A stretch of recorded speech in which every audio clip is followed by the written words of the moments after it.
Entonces, esta es la clase del 13 de junio.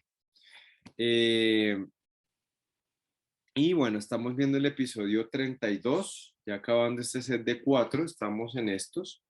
Entonces vimos acá a Jesús traicionado por Judas, Jesús ante Pilato, Jesús en la cruz, que vimos acá en esta parte, y vamos a ver el ladrón en la cruz, es como la segunda parte de Jesús crucificado.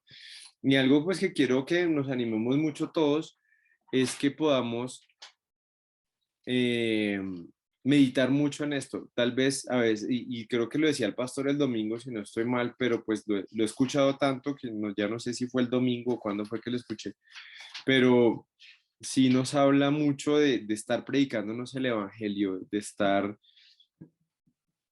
aprendiendo. A veces tenemos la idea de que el evangelio es solamente para los no creyentes y eso es un error, porque no podemos dejar de lado lo que nos hace cristianos, o sea, lo que nos ha permitido el privilegio de conocer al Señor Jesucristo es esto que estamos estudiando en este momento, que es su crucifixión y su eventual resurrección. Entonces, estos episodios pues son bien importantes y es pues muy chévere que los podamos tener ahí presentes en nuestras mentes y estar meditando en esto de verdad que nos va a ayudar mucho a lidiar con el pecado, con las pruebas, como hablábamos ahorita con Claudita, ¿sí?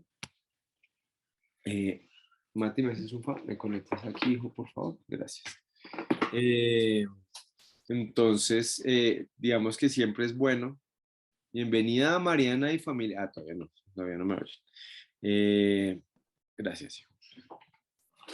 Como poder tener esa claridad frente a lo que Dios ha dispuesto frente a esto. Hola Mariana, buenas tardes y mi hermana Paola, bienvenidas. Buenas tardes, hermanito. Hola, buenas tardes. Entonces, que podamos tener esto en nuestro corazón y podamos estar meditando en estas cosas. Hoy vamos a ver la parte en la que se habla del ladrón arrepentido. Entonces, voy a poner esta parte acá, listo. En Lucas 23, del 39 al 42. Entonces dice así, del 39 al 42 dice lo siguiente. Y uno de los malhechores que estaba colgado le injuriaba diciendo, si tú eres el Cristo, sálvate a ti mismo, gracias. Y a nosotros, respondiendo el otro, le reprendió diciendo, ¿ni aún temes tú a Dios estando en la misma condenación? Nosotros a la verdad justamente padecemos porque recibimos lo que merecieron nuestros hechos, mas este ningún mal hizo. Y dijo Jesús, acuérdate de mí cuando vengas en tu reino. Entonces Jesús le dijo, de cierto, de cierto te digo que hoy estarás conmigo en el paraíso. Cuando era como la hora sexta, bueno, vamos a parar ahí en esa parte. ¿Listo? Aquí hay unas preguntas. Entonces dice, ¿cuáles de esas afirmaciones son ciertas? Eh, este ladrón, el que habló más, ¿temía a Dios? O sea, el que dijo, ¿Se registraron más sí, el que dijo, y aún temes tú a Dios estando en la misma condenación, nosotros justamente padecemos, Señor, bueno, claramente fue salvo, el Señor Sí, Jesús le dijo, sí sí, le fue claro, ¿cierto? Y mira que estaba estudiando justamente acerca del temor de Dios, y mira esto tan interesante. Eh, la primera vez en la que aparece la palabra temor de Dios es en Génesis capítulo 22. Es en Génesis capítulo 22. Ya les voy a mostrar en qué momento aparece esta palabra. Y dice acá, eh, cuando llegaron al lugar que Dios les había dicho, edificó allí Abraham un altar y compuso leña y ató a Isaac su hijo, lo puso en el altar sobre la leña, extendió a Abraham su mano y tomó el cuchillo para degollar a su hijo. Entonces el ángel de Jehová le dio voces desde el cielo y dijo, Abraham, Abraham. Y él respondió, heme aquí. Hijo, no extiendas tu mano sobre el muchacho ni le hagas nada porque ya conozco que temes a Dios. Esa es la primera vez que sale esa palabra en la Biblia, ¿sí? Entonces, según eso, ¿qué es el temor de Dios?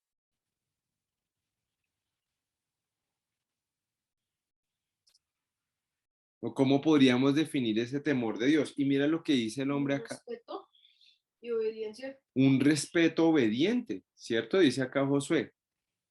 Es un respeto obediente. Les contaba a don Arturo el domingo, y muchas personas creen que simplemente guardar cierta actitud respetuosa ante Dios es temor de Dios, pero le falta el otro pedazo, le falta el pedazo de la obediencia, ¿sí? Yo pensaba, este hombre pues no estaba en la cruz de gratis, había hecho cosas malas, pero tal vez en la presencia del Señor se dio cuenta, oiga, yo hice mal, ¿sí? Y ese es un punto clave ahí, ¿sí? Que es el siguiente, dice, ¿reconoció su culpa? El ladrón en la cruz, claro, él reconoció su culpabilidad delante de Dios. Ahora, esta es una pregunta interesante. ¿Quiere Dios, cómo debemos manejar la culpa, más bien? ¿Cómo debemos manejar la culpa? Yo lo dije, pero tampoco te hacen tristes. Josué dice, llevarla a Dios, pero no quedarse en esa tristeza. ¿Quién da más? Así es como reconociendo que soy culpable y que no hay nada que hacer, arrepentirme y no volver a pecar, no quedarnos con esa tristeza, sino, como dice Jesús, sino seguir trabajando y no volver a cometer el pecado por el cual nos estamos arrepintiendo. Ujú. ¿Listo? ¿Alguien más? Yo pienso lo que han dicho, como recibir, digo, arrepentirse, tener esa actitud, y que no sea como por mí, sino por lo que hizo Jesús, que Ujú. a mí me pasaba más antes, o sea, más frecuentemente me pasaba eso antes, como que me molestaba conmigo misma por volver a pecar, pero un día entendí que también aún en eso había orgullo en mi corazón, porque realmente no era por lo que había hecho Jesús en la cruz. Ujú. Entonces sí pienso que hay que mirar siempre la cruz y luego también recibir esa gracia, porque a veces Satanás nos enreda y nos llena de culpa, pero no, hay que recibir también la gracia. Sí, sí alcanzaron a escucharlo, lo que dijo mi esposa. Unas partecitas, Dieguito. Listo, mi esposa decía que, ¿quieres? Bueno, Mi esposa decía que obviamente todo lo que han dicho es correcto, pero además que no solamente se trata como de reconocer, que no dolerse por el pecado, por lo que hice yo, sino por lo que hizo Jesús, como que a veces uno se flagela a uno mismo, bueno, voy a usar una metáfora ahí muy fuerte, pero a veces uno como que se da duro a uno, pero es por uno mismo. No es por lo que hizo Jesús, no es con relación a, mira cómo estoy ofendiendo al Señor, sino como, yo la embarré, ¿sí? Que a veces pasa eso, ¿sí? Entonces, me parece que sí, claramente nosotros muchas veces, y eso, esa es una culpa y además es orgullo, ¿sí? Entonces, esa parte también me parece muy importante, hacia dónde está, por qué, cuál es mi motivación para sentir esa culpa, que yo la embarré o que estoy ofendiendo a Dios, ¿sí? Es lo que dice acá, acá en Romanos 14, el que estamos estudiando ayer que me impresionó tanto, dice, uno hace diferencia entre día y día, otro juzga iguales todos los días. Cada uno esté plenamente convencido en su propia mente. El que hace caso del día lo hace para el Señor y el que no hace caso del día para el Señor lo hace. El que come para el Señor come porque da gracias a Dios y el que no come para el Señor no come y da gracias a Dios porque ninguno de nosotros vive para sí y ninguno muere para sí. Pues si vivimos para el Señor vivimos y si morimos para el Señor morimos, que es un poco lo que me hace recordar mi esposa y lo que hablaba ayer el pastor en el servicio, y es que es para el Señor, ¿sí? A veces nosotros tenemos, esa idea es muy arraigada en el catolicismo y es esa idea de que por sentirnos mal nosotros podemos de esa manera agradamos a Dios.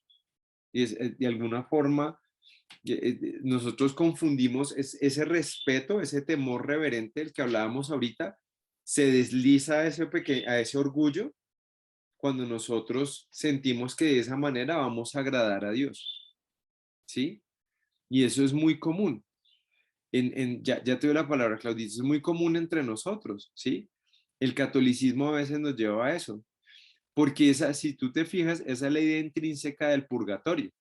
El purgatorio es, yo sufro y de esa manera pago mis pecados. Y es por eso que y es por eso que está como entonces como que hay algo dentro de mí que me hace sentir que si yo me siento mal, de esa manera de alguna forma estoy pagándole a Dios o estoy resarciéndome con Dios frente a mi pecado. Claudita. Dieguito, es que pensaba lo siguiente. Mm, lo primero es que Dorita dice algo muy, muy clave, me parece a mí, me pareció súper importante lo que dijo, y es como si nosotros estamos como luchando en nuestras propias fuerzas, creyendo nuevamente que nuestras obras, mejor dicho, son lo máximo o son lo peor. Y la tercera cosa me hace pensar en la diferencia entre remordimiento y arrepentimiento, que es lo que Ujú. empezaste tú a decir, ¿no? ¿Qué diferencia hay? Porque sí, el remordimiento es muy típico de cuando uno es católico, de decir, no, qué terrible, me estoy sintiendo muy mal, pero eso realmente no viene a arrepentirse, sino es pensando en mí mismo nuevamente que hice algo mal y estoy con remordimiento y no con arrepentimiento. Es verdad, exactamente. Entonces, fíjate cómo aún en eso, cómo hay una trampa en eso que parece tan piadoso, ¿no? Porque parecería una persona piadosa, no, a esa persona le duele su pecado y uno podría engañarse en eso, ¿sí? Pero Dios no quiere que nosotros vivamos culpables, sino justamente que nosotros tengamos ese reconocimiento. Y creo que esa es la parte más dura. Yo pienso que ahí es donde el Espíritu Santo es donde empieza a iluminar nuestra vida, mostrándonos nuestro pecado. Porque yo pienso, yo recuerdo cuando Dios me permitió convertirme, el darme cuenta que yo había pecado para mí fue muy duro. O sea, allá en la iglesia donde nosotros nos congregábamos antes te hacían hacer una lista. Entonces te ponían todas esas listas de pecados, Apocalipsis 21, Apocalipsis 21:8, Efesios, Gálatas, Gálatas 5, 5, 10, así todas las listas de pecados, la lista de Romanos 2, así. Y te ponía todo y decía, bueno, si ahí dice brujería, ¿usted cuándo hizo brujería? Y si ahí dice inmoralidad, ¿cómo hizo inmoralidad? Y así, y hágase una lista y luego la lee. Y eso era tremendo. Y yo me acuerdo, a mí esa parte me impresiona mucho porque yo recuerdo que yo dije, yo soy una buena persona. Yo por ahí saldrán unos 5 pecados, media hojita. Media hojita fue que llené una hoja por la mitad y la otra mitad por el otro, una entera y la otra mitad un cuaderno grande de cosas. Y no me acordé de todo. Y cuando yo vi eso, yo decía, impresionante, o sea, yo he pecado. Yo pienso que ahí es uno de o lo que yo he observado cuando hablo con la gente no quiere reconocer su pecado. Las personas no quieren reconocer que han hecho mal. Y ahí hay un problema serio, porque mientras eso no ocurra, fíjate el otro señor que estaba al lado de Jesús. El otro señor estaba diciendo, a ver qué es lo que decía, no me voy a inventar, no voy a calumniar a ese hombre tampoco. Dice acá,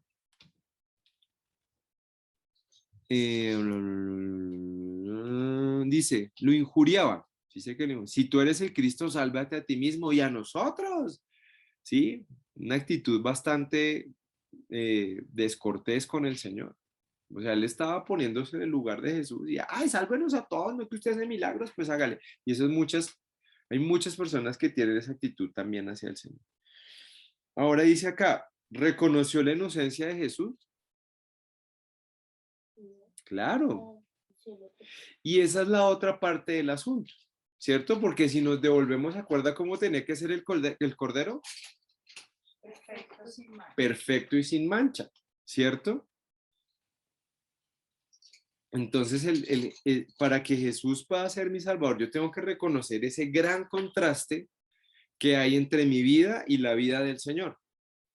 Mi vida está llena de pecado, tiene pecados, está mal. La vida del Señor, perfecta, ¿sí? Y eso fue lo que reconoció ese hombre. Él lo dice acá. Esta parte es súper chévere porque dice, nosotros a la verdad justamente padecemos porque recibimos lo que merecieron nuestros hechos. ¿Sí? Mas este ningún mal hizo. Y mira que hay personas, hay muchas personas así, ¿sí? Que hacen el mal o que digamos hacen cosas que no están correctas, pero aún se fijan. Yo creo que ese hombre alguna vez escuchó a Jesús. Yo pensaría, porque él alega la inocencia de Jesús. Era así de obvio. Y además Jesús era un personaje público, ¿sí? Dice, nosotros sabemos, y él sabía en su conciencia, de pronto él escuchó un sermón de Jesús, acá estoy especulando, ¿no? Porque no hay ninguna escritura que soporte lo que estoy diciendo, pero muy probablemente él haya escuchado un sermón de Jesús y se sintió en su corazón reargüido, pero sí soy loco. Acalló la voz de su conciencia, no, yo no soy tan mala.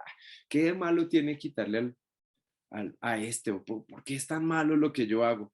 Hasta que, ¡pum!, se encuentra con el castigo y finalmente se ve ahí, al lado del Señor, los dos sufriendo, los dos pasando la misma situación, pero él sabe, yo me lo merezco, pero él no. Mi papá me contaba que cuando pasaron cuando era antes de la Pasión de Cristo pasaban otra película, creo que era El Mártir del Calvario, se llama. Bueno, era una película que era viejita, la que pasaban en Semana Santa, que era larga. El Evangelio según San Mateo, creo que era una película larguísima. Dura mucho tiempo. Y una señora, me acuerdo que él se fue con una de las señoras que le ayudaba con el aseo allá a ver esa película una vez. Y la señora tuvo un nivel de empatía muy alto, pues en el momento en que Jesús lo azotaban y se puso a llorar y empezó a gritar que no le peguen. Y empezó a decir que le pegaran a ella en lugar de él. O sea, el nivel de empatía de ella era muy alto en ese sentido, ¿no? Y hacia el Señor.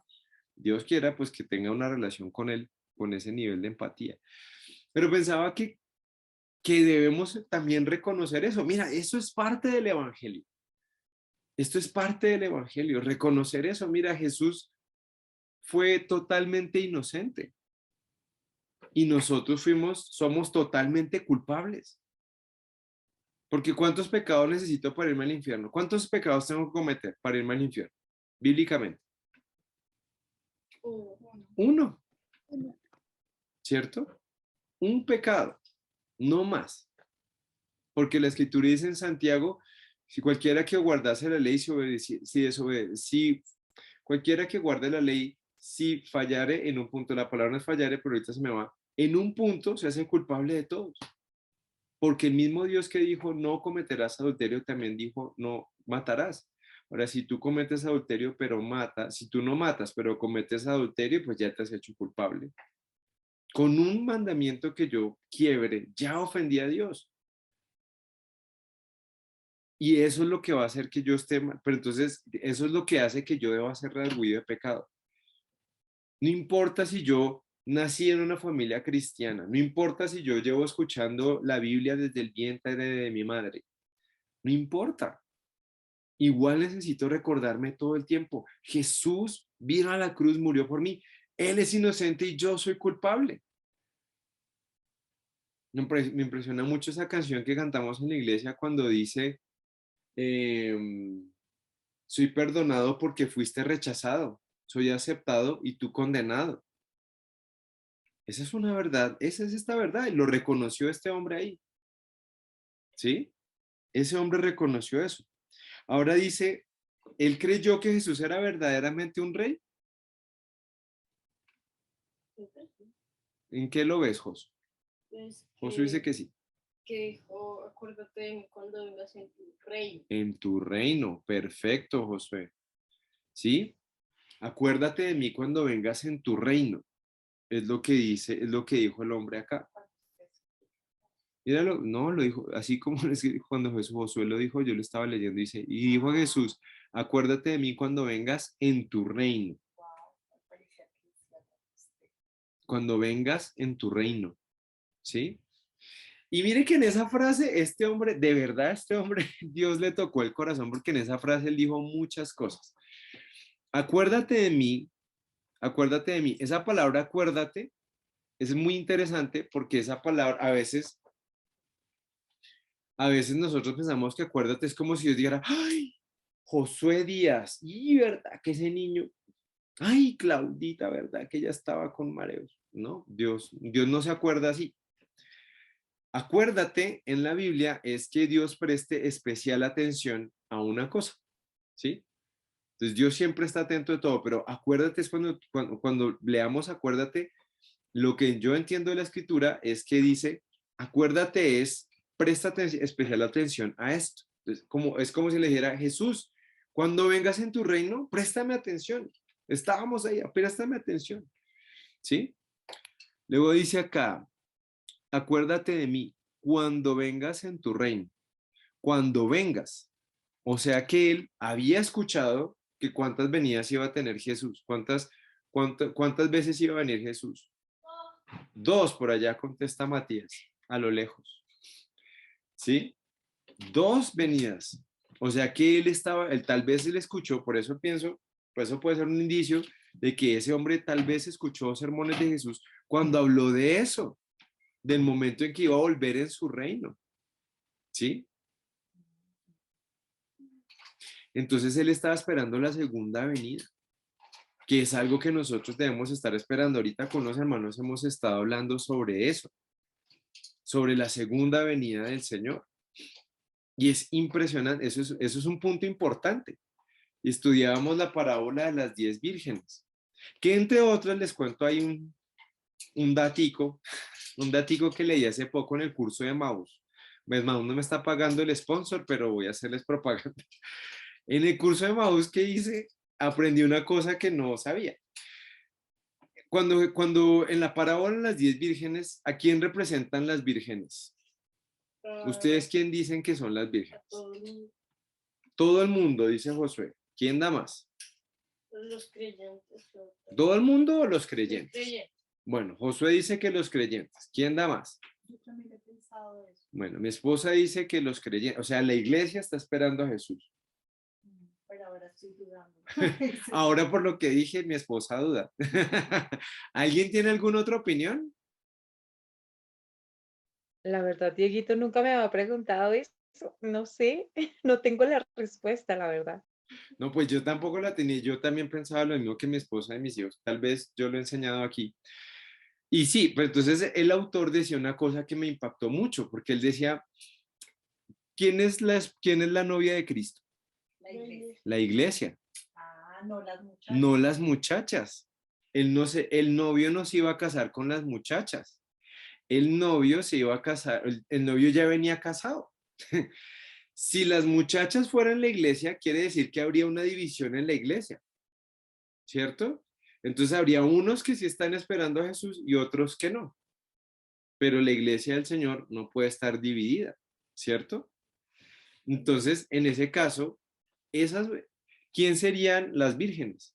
Entonces el mundo entero. Sería el pueblo de Israel, porque el mundo no está esperando, está esperando al novio. El mundo no está esperando al novio.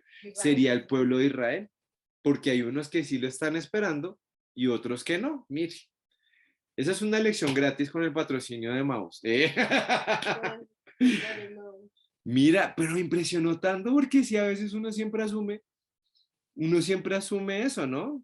Pero igual pienso que la enseñanza es pertinente de todas formas. De todas formas, nosotros sí estamos llamados a esperar porque esa enseñanza sí la respaldan otras partes de la escritura. Para poder estar en la novia. Para poder ser la novia. Sí, porque si yo no soy parte de la... Pero fíjate que ahí es importantísimo ese tema, porque yo tengo que estar seguro de estar en el cuerpo de Cristo, es decir, seguro de estar en la iglesia, tengo que estar seguro de mi salvación. Porque tú vas y le preguntas a algún cristiano, eso es chéverísimo, uno va y les pregunta a los cristianos, hola, ¿y tú cómo estás? No, muy bien, gracias. Hace poquito conocí a un señor que me dio una bicicleta y resulta que el hombre era cristiano. Y entonces, no, yo llevo tanto congregándome en esta iglesia. Ah, fantástico, qué chévere. ¿Y usted sabe si va a ser salvo? Él dijo que sí, me dijo, sí, mire, yo creo que va a ser salvo por esto y esto, y me lo sustentó bíblicamente. Ah, bueno, muy bien, lo felicito, don Raúl se llama él. ¿Sí? Pero cuando muchas veces he hablado con cristianos me dicen, no, no, tú vas a una iglesia. ¿Y cuánto llevas yendo a la iglesia? No, llevo 5 años. ¿Y jamás te han hablado de tu salvación? Ojo, porque es importante que nosotros, ese es el punto clave, el más importante de todo. O sea, antes de saber acerca de cómo ser buen papá, cómo ser buen hijo, cómo dar la ofrenda, como todas esas cosas, primero está mi relación con Cristo, mi salvación. ¿Sí? Entonces también estamos esperando. Y este hombre, el ladrón en la cruz, también estaba esperando al Señor. Entonces, esta parte es muy interesante. Y luego dice, acuérdate de mí, entonces préstame atención cuando vengas, o sea, en el regreso, en tu reino. O sea que Jesús, sí, él sí lo vio a él como un rey, con todo lo que implica un rey, ¿sí? Con todas las implicaciones del reinado. ¿Qué implica el reinado? Que hay un pueblo. Que haya un pueblo, ¿ok? ¿Qué más? ¿Qué implicaciones tiene? ¿Qué significa que yo diga que alguien es mi rey? Que lo adoras. Bueno, no sé si la adoración, pero sí tiene una autoridad. Bueno, en el caso de Jesús sí es la Obediencia. adoración, claramente. Sí, sí. Que Obediencia, le obedezco. Ujú. respeto, ¿cierto? Volvemos otra vez al temor de Dios, un respeto profundo. ¿Qué más? Confianza, por ejemplo. Acuérdate que en la época medieval, que eso lo vimos unas clases atrás, en la época medieval, la figura del rey no solamente era un gobernante, sino que además el rey tenía un castillo y tenía una muralla, ¿sí? Protección. Entonces, los que fueran del reinado podían resguardarse dentro de la muralla cuando vinieran los bárbaros. Y si estaban fuera del reinado, pues estaban fuera de la muralla y no eran protegidos, ¿sí?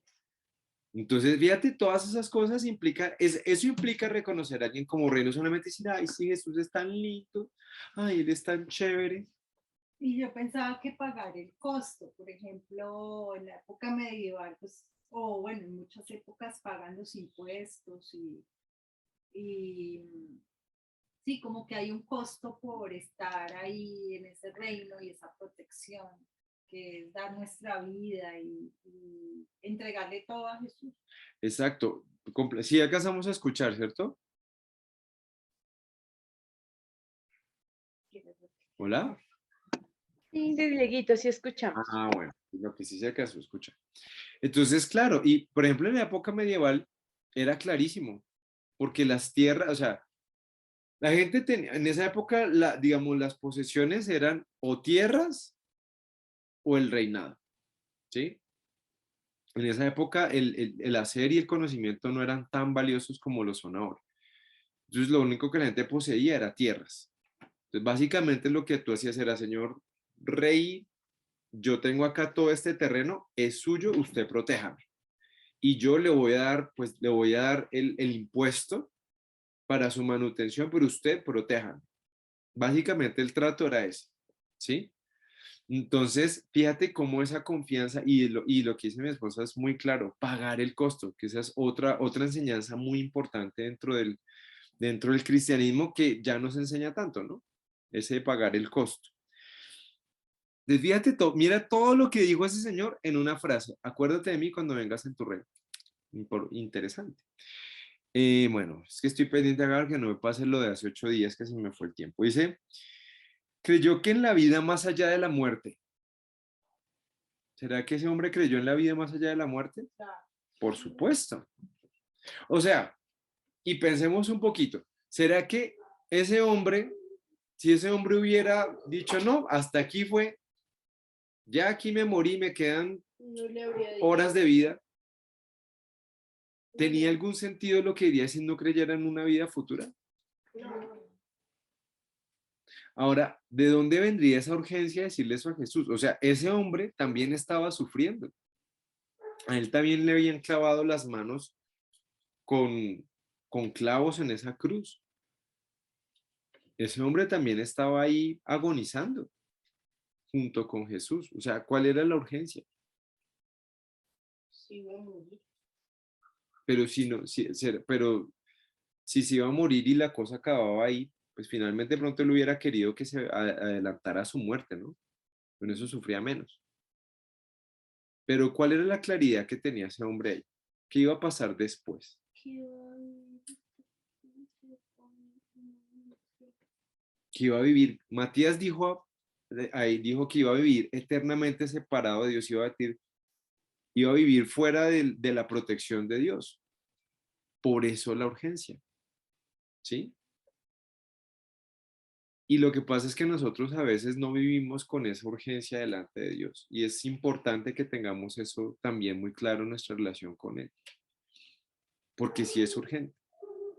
La gente, este pasaje ha sido muy mal interpretado por las personas y muchas personas dicen, ay, no, pues es que yo cuando me muera, ya cuando yo esté en el lecho de muerte, entonces ahí me arrepiento y listo, como este hombre, porque lo ven de esa manera. Y esa es por demás una apuesta bastante arriesgada, porque sí, hay muchas maneras de morir y no siempre la gente se muere en su lecho de muerte, ¿sí? Y de pronto no te dé tiempo a arrepentir.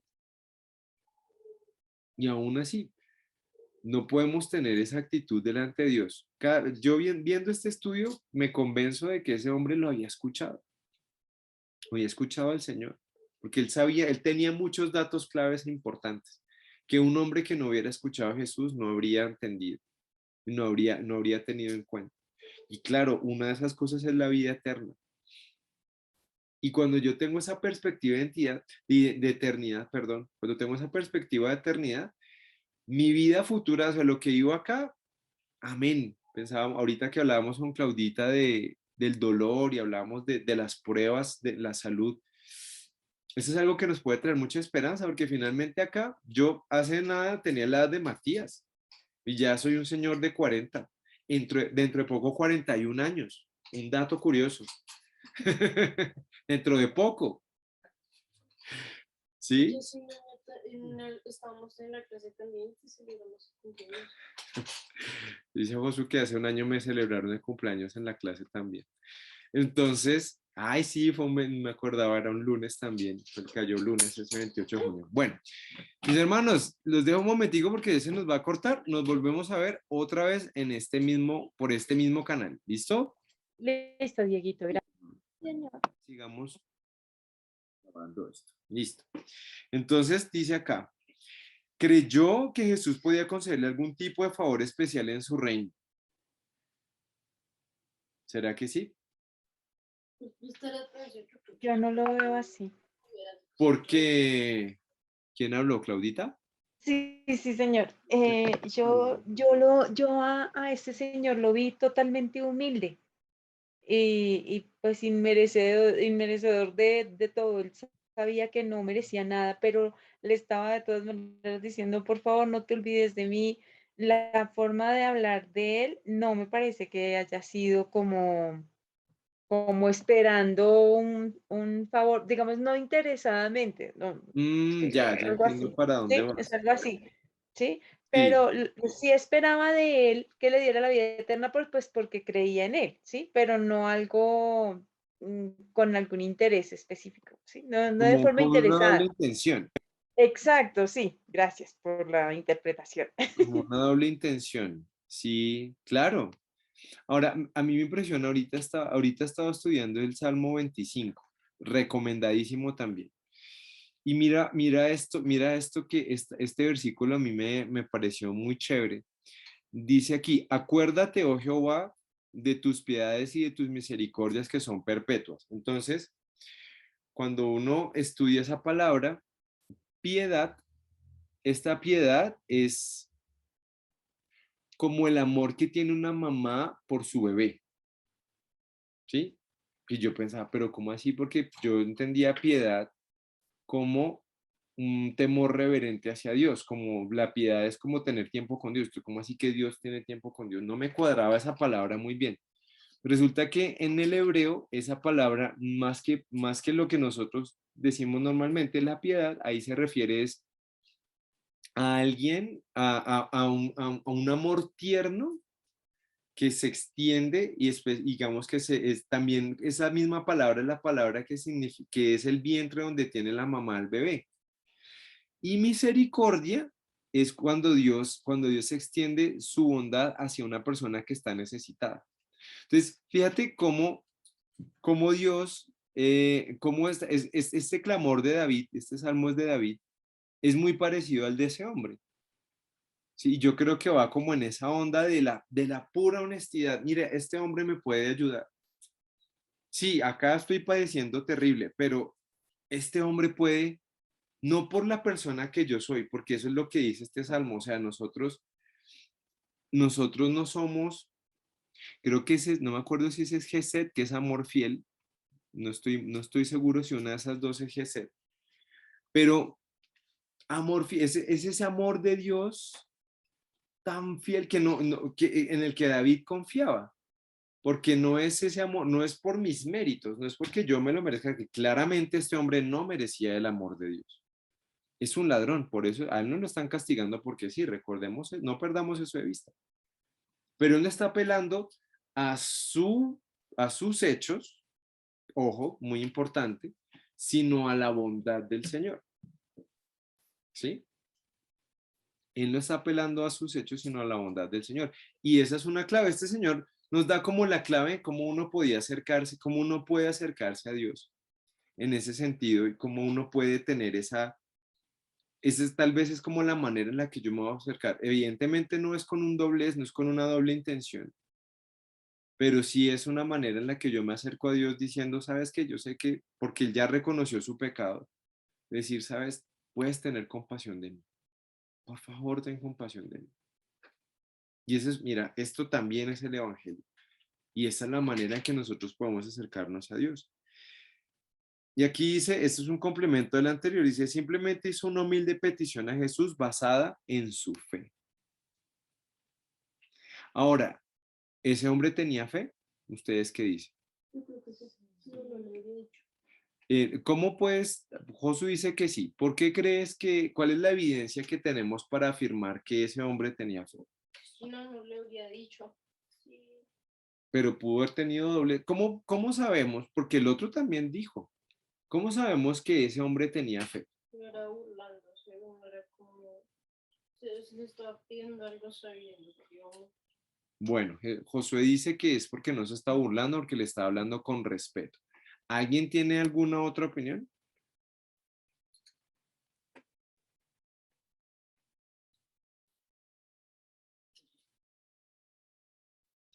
Pensemos en una cosa.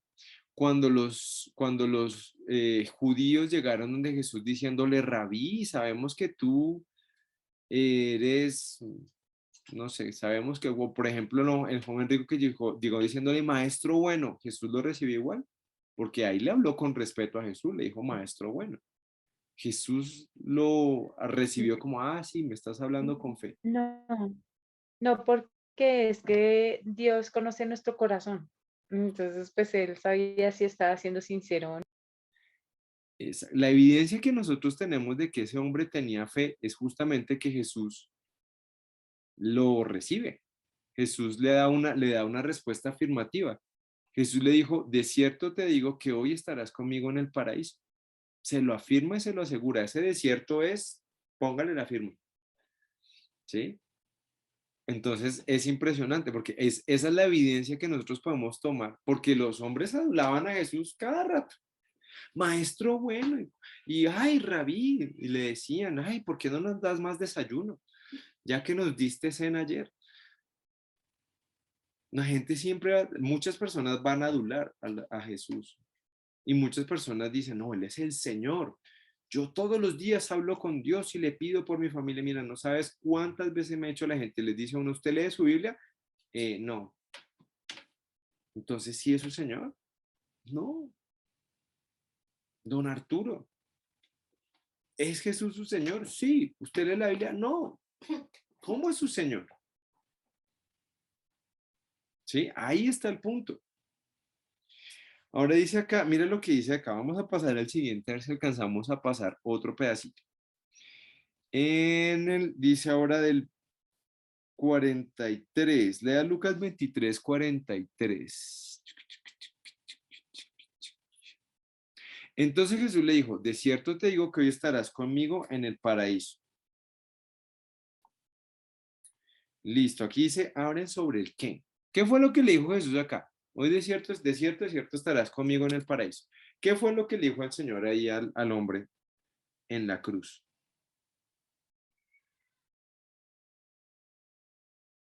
Que moriría, pero que tendría muerte eterna por haber creído en él. Que tendría vida eterna. Sí, que tendría vida eterna, exactamente. O sea, fíjate que ahí, ¿quién confirma que yo soy un hijo de Dios? Dios, Jesús. Es el que valida nuestra fe, y esa es una parte también muy importante de todo esto. A mí, yo espero que, o les animo a que hayan seguido la lectura del Progreso de Peregrino, porque es realmente que es una lectura muy chévere. Algo que me impresiona mucho de esa es el último personaje, ya después de que Cristiano y Esperanza entran en el reino del Señor, llega Descuidado, creo que se llama. ¿O te acuerdas cómo? No, se llama como Descuidado, como... Sí, es una palabra así, toda descuidado. Y el hombre llega hasta allá, el hombre llega hasta la puerta del cielo, ¿sí? Confiando en sí mismo, confiando en que él va a llegar, va a entrar al reino de los cielos por obra y gracia de lo que él cree, pero le falta la fe, una fe verdadera, una fe aprobada por el Señor, ¿sí? Entonces ahí, y finalmente de ahí, de la puerta del infierno, de la puerta del cielo se va al infierno, porque el hombre creyó que iba a llegar al cielo por sus méritos propios, ¿sí? Entonces, hoy estarás conmigo en el paraíso, es una promesa del Señor Jesús. Y cuando usted se muera, usted va a estar conmigo allá en el paraíso, ¿sí? Ahora, ¿cuándo iba a estar en el paraíso? Ese día. Ese día. Ahí dice, hoy estarás conmigo en el paraíso. Hoy. No después, no en un ratico. No, usted va a dormir un rato. De pronto ahí podemos estar. La escatología es uno de mis puntos débiles en mi teología. Tengo que estudiar escatología. Pero escatología y lo que va después del otro. Pero acá es muy clara esta escritura. Ese hombre iba a estar en ese mismo día con Jesús en el paraíso. Otro libro chévere, Las Crónicas de Narnia. Sobre todo el último, en la última batalla, bueno, todos son chéveres, pero en la última batalla Lewis escribe cómo se imagina él que es el cielo. Y es muy chévere, es muy interesante, ¿sí? Pero lo más importante de eso es una frasecita aquí que es importante. ¿Con quién va a estar? Con Jesús. ¿Y se acuerdan cuando hablamos del infierno? ¿Qué dijimos del infierno aquí cuando hablamos de esto? ¿Qué es el infierno? ¿O qué Está concluimos? separado de Dios. Exacto. Ese hombre ahí en la cruz, crucificado junto a Jesús, encontró el cielo. La cruz, ese hombre al lado, en la cruz, al lado de Jesús, encontró la puerta al cielo. Imagínense, ¿dónde lo fue a encontrar? ¿Sí? Me imagino la historia de ese hombre. Por las calles haciendo cosas y pronto un día estaba por ahí tumbando a alguien. Ustedes saben que los ladrones a veces se acercan a la multitud y le sacan cosas a la gente. Y por ahí en medio se metió Jesús, estaba predicando y seguro se iba a meter por ahí a tumbarse algo. Y pum, estaba Jesús ahí dando un sermón, tal vez acerca de cómo iba a ser la vida después de la muerte y hablándoles duro, hablándoles, rearguyendo su corazón y el hombre escucha y se arrepiente en ese momento y se va y dice, no, esto no es para mí y empieza a dudar. Finalmente lo cogen en otro robo y lo castigan. Y el hombre, pum, va a la cruz. Y ahí se encuentra con Jesús ya cara a cara y dice, él sí era el rey. Ahí decía el letrero, rey de los judíos. Y ahí encontró la puerta al cielo con Jesús. Sin Jesús sería el infierno, pero lo encontró. ¿Sí? ¿Y cuál sería cómo sabemos que eso se cumplió? Pero es porque Jesús dijo, Jesús le dijo que hoy estarás conmigo en el desierto, desierto. o sea, te lo aseguro. Hoy acá la estamos pasando re mal, el peor plan posible. La peor cosa posible nos está pasando en este momento a usted y a mí, si alargáramos las palabras del Señor. Lo peor nos está pasando, pero hoy esto se va a acabar, este sufrimiento, y el resto va a ser conmigo en el paraíso. Qué maravilloso, qué especial. Imagínate esa promesa. Tremendo. Tremendo morir con esa promesa en la mente, ¿no? En la cabeza. Hoy estarás conmigo en el paraíso. ¡Gosh! ¡Qué paz! ¡Qué impresionante! Tal vez ese hombre murió ahí en paz. Y bueno, ya aquí me quedan unas horitas de padecimiento y luego paraíso. ¿Sí? Fe. Lo que produce eso. Esperanza. Produce esto. La historia de la esperanza. Dice aquí, ¿qué otro paraíso proveyó Dios en la Biblia mucho antes? Entonces ahí nos toca volvernos a Génesis, ¿cierto? Aquí nos tocaría devolvernos a esta parte. Acá en el episodio 3. Si Dios había provisto, un lugar donde él iba a estar y donde había un jardín precioso y maravilloso. Mira, ahí está esa promesa conectada desde allá hasta acá, en esa relación con Dios. ¿Sí es como todo se conecta? Dios, desde el principio, el pecado hace que nosotros rompamos nuestra relación con Dios, de ese paraíso, de esa relación perfecta con Dios, en un lugar perfecto, estando todo súper bien. El pecado rompe con eso, finalmente empieza todas estas cosas a desarrollarse en las que Dios trata de relacionarse con nosotros a partir de la fe, en la obediencia, con el pueblo. Primero empieza con Abraham, luego con el pueblo de Israel, los mandamientos, en ese tabernáculo que de alguna forma refleja ese paraíso, ¿te acuerdas? Que dice que los adornos eran palmeras, que en las lámparas tenían flores de almendro, era un lugar como el paraíso. Luego se construye un templo, otra vez el paraíso, que es el lugar donde se encuentran con Dios. Finalmente ese paraíso es otra vez destruido por la desobediencia de ellos y otra vez llega Jesús y estamos en este punto. ¿Sí es como todo se conecta? Ese paraíso. Eso es más esperanza para nuestra vida, poner nuestros ojos ahí en eso. ¿Sí? Ahora dice Lucas 23 del 44 al 47. Vamos a leer esto y con esto nos despedimos. Dice, cuando era como la hora sexta, hubo tinieblas sobre la tierra hasta la hora novena, y el sol se oscureció y el velo del templo se rasgó por la mitad. Entonces Jesús, clamando a gran voz, dijo, Padre, en tus manos encomiendo mi espíritu, y habiendo dicho esto, expiró. Cuando el centurión vio lo que había acontecido, dio gloria a Dios, diciendo, verdaderamente este hombre era justo. Y en este versículo también pasan un reguero de cosas, pero así impresionantes, ¿sí? Y dice que era la hora sexta, hubo tinieblas sobre la hora novena, sobre toda la tierra hasta la hora novena, ¿sí? Y acá vemos cómo Jesús, o sea, vemos que Jesús era una de las cosas con las que Jesús dijo es, yo soy la luz del mundo. ¿Y qué pasó en ese momento? Ya Jesús estaba identificándose con el pecado de las personas, Dios estaba rechazándolo y se fue un momento la luz del mundo, ahí va la tiniebla, ¿sí? Y lo mismo no podía rastrear las tinieblas desde el principio hasta acá, todas las veces que ha habido tinieblas, ¿sí? Luego acá vemos otras cosas, pero para ver esas otras cosas, Nos veremos la próxima semana en la historia de la esperanza. El lunes. Espero alcanzar a llegar porque creo que va a estar en el campamento, entonces espero alcanzar a llegar o si no, pues nos veremos en 15 días.